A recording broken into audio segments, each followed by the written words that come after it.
Iran যুদ্ধের বিরুদ্ধে Trump বিরোধী বিক্ষোভে উত্তাল খোদ আমেরিকা। শুধু বিরোধী রিপাবলিকান শিবির নয়, এবার ট্রাম্পের বিরুদ্ধে রাজপথে হাজার হাজার মার্কিন জনগণ। বিক্ষুব্ধ জনতা ট্রাম্পের বিভিন্ন নীতির বিরুদ্ধে স্লোগান দিচ্ছে, আর পাশাপাশি ইরানের সাথে চলমান যুদ্ধবন্ধেরও দাবি জানাচ্ছে। যুদ্ধ শুরুর পর থেকে ডোনাল্ড ট্রাম্পের সমর্থন নেমে এসেছে মাত্র 36%। এমন অবস্থায় কি করবেন ট্রাম্প? যুদ্ধ বন্ধ করে নিজের জনগণের দিকে মন দিবেন, নাকি ইসরায়েলের এজেন্ডা বাস্তবায়ন করে যাবেন? ডোনাল্ড ট্রাম্পের দ্বিতীয় মেয়াদের শাসনকালে তার গৃহীত বিভিন্ন নির্বাহী সিদ্ধান্ত এবং শাসনের ধরনের বিরুদ্ধে মূলত ফুঁসে উঠেছে মার্কিন জনতা। যুক্তরাষ্ট্রের প্রধান শহরগুলো থেকে শুরু করে ছোট ছোট অঙ্গরাজ্যগুলোতেও এখন প্রতিবাদের সুর।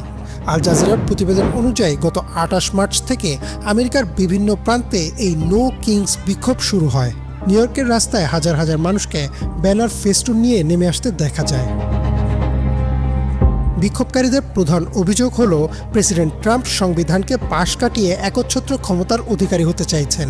বিশেষ করে বিচার বিভাগ এবং কেন্দ্রীয় সংস্থাগুলোর ওপর তার ক্রমবর্ধমান নিয়ন্ত্রণকে বিক্ষোভকারীরা রাজতন্ত্রের সাথে তুলনা করেছেন। রয়টার্সের তথ্যমতে বিক্ষোভকারীরা মনে করেন ট্রাম্প নিজেকে আইনের ঊর্ধ্বে ভাবছেন এবং আমেরিকান গণতন্ত্রের মূল ভিত্তি চেকস অ্যান্ড ব্যালেন্স বা ক্ষমতার ভারসাম্য নষ্ট করছেন। মূলত আমেরিকায় কোনো রাজা চলবে না, এই বার্তা দিতেই আন্দোলনের নাম রাখা হয়েছে নো কিংস।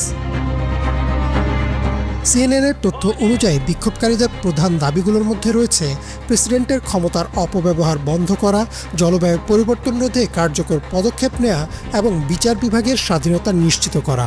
এছাড়া সাধারণ মানুষ ট্রাম্পের অভিবাসন নীতি এবং স্বাস্থ্যসেবা খাতের সংস্কার নিয়েও তীব্র অসন্তোষ প্রকাশ করেছেন। তারা চান কংগ্রেস যেন প্রেসিডেন্টের উপর আরও কঠোর তদারকি চালায়।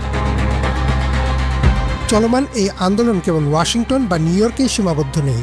ডয়েচ ভ্যালে জানিয়েছে, যুক্তরাষ্ট্রের প্রায় 50টি অঙ্গরাজ্যের শত শত শহরে এই বিক্ষোভ ছড়িয়ে পড়েছে। মিনেসোটাকে কেন্দ্র করে শুরু হওয়া এই গণজোয়ারে সাধারণ মানুষের পাশাপাশি যোগ দিয়েছেন প্রখ্যাত ব্যক্তিরাও। বিক্ষোভের একটি বড় অংশ জুড়ে রয়েছে মধ্যপ্রাচ্য নীতি।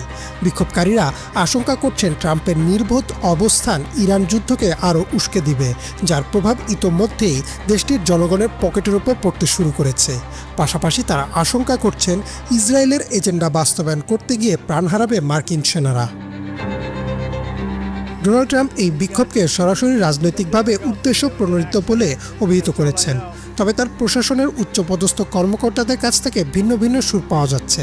সিএনএনের খবর অনুযায়ী হোয়াইট হাউসের মুখপাত্র এই প্রতিবাদকে বামপন্থীদের কাজ বলে অভিহিত করেছেন। অন্যদিকে প্রশাসনের কিছু সদস্য বিষয়টিকে গুরুত্ব সহকারে দেখার আহ্বান জানিয়েছেন।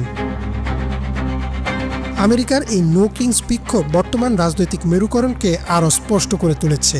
এটি কেবল একবেলা বা একদিনের বিক্ষোভ নয়, বরং এটি দীর্ঘমেয়াদী আন্দোলনের ইঙ্গিত দিচ্ছে। যদি ট্রাম্প প্রশাসন জনগণের এই ক্ষোভ নিরসনে কার্যকর পদক্ষেপ না নেয়, তবে আসন্ন দিনগুলোতে যুক্তরাষ্ট্রের স্থিতিশীলতা বড় চ্যালেঞ্জের মুখে পড়তে পারে বলে মনে করছেন বিশ্লেষকরা। ইমরান মাহমুদ, বাংলা ভিশন।